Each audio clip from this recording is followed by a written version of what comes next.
आज की वीडियो में क्या क्या है, आप सबसे पहले यह मुलाहिजा कीजिए। इंसानी ख्वाहिशात यानी डिजायर्स को सुकून और इत्मीनान का दुश्मन समझता। बुद्ध मत के पुजारी पूरी जिंदगी औरत को हाथ नहीं लगाते, जेब में रुपया पैसा नहीं रखते और अपनी जिंदगी का 75% हिस्सा सफर में गुजारते हैं।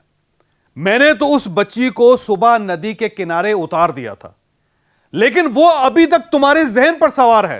हम सब की जिंदगी में इस टाइप के एक्सीडेंट्स होते रहते हैं। हम खुद को इनसे नहीं बचा सकते, लेकिन मसला उस वक्त पैदा होता है जब ये एक्सीडेंट्स, ये गलतियां हमारे जहन में यहां बैठ जाती हैं। मैं हूं जावेद चौधरी और आप देख रहे हैं माइंड चेंजर। हमारे साथ एक साल में 10 लाख लोग जुड़ चुके हैं। अगर आप इनमें शामिल नहीं हैं तो आप इस सुर्ख निशान को टच करके इस चैनल को सब्सक्राइब कर दीजिए और घंटी के इस निशान को भी हल्का सा पुश कर दीजिए।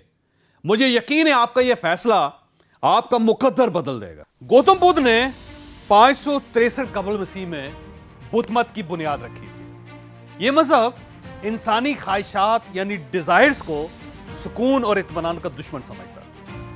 महात्मा बुद्ध कहा करते थे, ख्वाहिश हमेशा दुख देती है। जितनी ख्वाहिशें बड़ी होंगी उतने ही दुख बड़े होंगे, जितनी ख्वाहिशें ज्यादा होंगी उतने ही दुख भी ज्यादा होंगे। यह कहा करते थे, अगर तुम निर्वाण यानी सुकून हासिल करना चाहते हो तो तुम अपनी ख्वाहिशात कम कर लो, तुम सुकून यानी निर्वाण पा जाओगे। गौतम बुद्ध का यह फलसफा बुद्ध मत की बुनियाद था। जैसे बुद्ध मोक्ष इंसानी ख्वाहिशों से परहेज करते हैं। यह सतर ढांपने के लिए अनसिली चादरें इस्तेमाल करते हैं, नंगे पांव रहते हैं या फिर लकड़ी की चप्पलें पहनते हैं, खुले आसमान के नीचे सख्त जमीन पर सोते हैं, मांग कर खाते हैं और सिर्फ इतना खाते हैं जिससे इनकी जिंदगी कायम रह सके। बुद्ध मत के पुजारी पूरी जिंदगी औरत को हाथ नहीं लगाते, जेब में रुपया पैसा नहीं रखते और अपनी जिंदगी का 75% हिस्सा सफर में गुजारते हैं। बुद्धों की मजहबी किताब दुनिया की सबसे बड़ी मजहबी किताब है। इसके 126 वॉल्यूम्स हैं और हर वॉल्यूम 1000 सफ़े का। गोया ये किताब 1,26,000 सफ़ात पर मुश्तमिल है। और इसमें है क्या? इसमें वाकयात है। मैंने इस किताब में एक छोटा सा वाकया पढ़ा था, मैं आज वो आपको सुनाना चाहता हूं। वाकये के मुताबिक 2 भिक्षु यानी मॉन्क्स किसी जंगल से गुजर रहे थे। इनके रास्ते में एक नदी आ गई। ये लोग जब नदी अबूर करने लगे तो इन्होंने वहां एक 6-7 साल की बच्ची देखी। बच्ची भी नदी पार करना चाहती थी, लेकिन नदी का पानी तेज था, लिहाजा वो डर रही थी। एक भिक्षु को बच्ची पर रहम आ गया।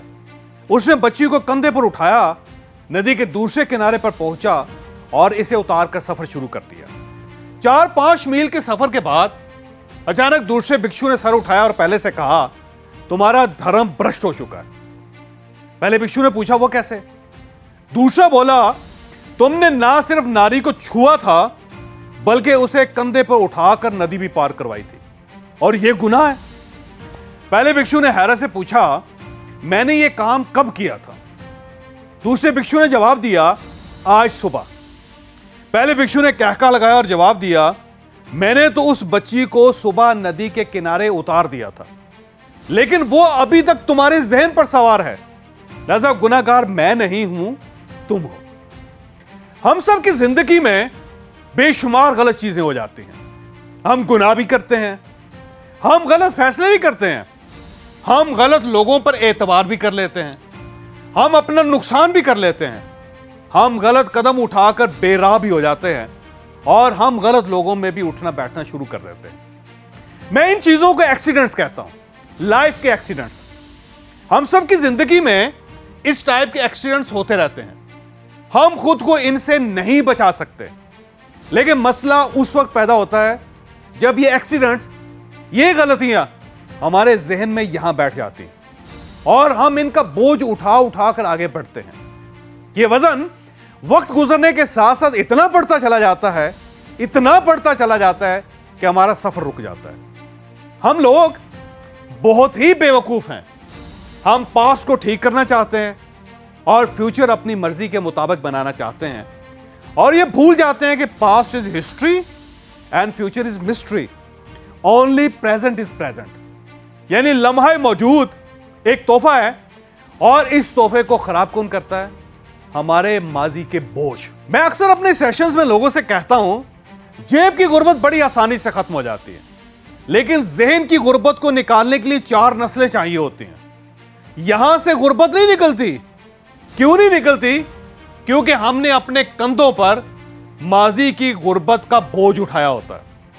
लिहाजा मेरा मशवरा है, जख्म पर जब पट्टी उतर जाए, चोट का दर्द जब खत्म हो जाए, ज्यादती करने वाला, जुल्म करने वाला जब आंखों से ओझल हो जाए, नुकसान जब पूरा हो जाए, आप जब दूसरों के धोखों से बच जाएं और आपको जब अपनी गलती का एहसास हो जाए, तो गुजरे कल का बोझ कंधों से उतार कर जमीन पर रख दें और आगे चल निकलें। यह याद रखें कि बोझ गलतियों का हो या गुनाहों का, यह इंसान को आगे बढ़ने नहीं देता। लिहाजा भूल जाएं, माफी मांग लें और तौबा कर लें और आगे बढ़ते रहें, वरना यहां दिमाग में गलतियों की नारियों को बिठाकर आप थक जाएंगे, आप मर जाएंगे यहीं खड़े खड़े और कहीं नहीं पहुंच सकेंगे। आप भी अगर उस भिक्षु या उस मोंक की तरह अपनी जिंदगी में स्टक हो गए हैं, तो हमने आपके लिए एक सिलेबस और एक ट्रेनिंग प्रोग्राम बना रखा है। आप उस ट्रेनिंग के लिए इन नंबर्स पर राब्ता कर सकते हैं। आपको अगर ये वीडियो पसंद आई हो तो आप इसे किसी न किसी के साथ जरूर शेयर कीजिएगा। ये इंशाल्लाह किसी न किसी का माइंड और फिर मुकद्दर जरूर चेंज करेगी।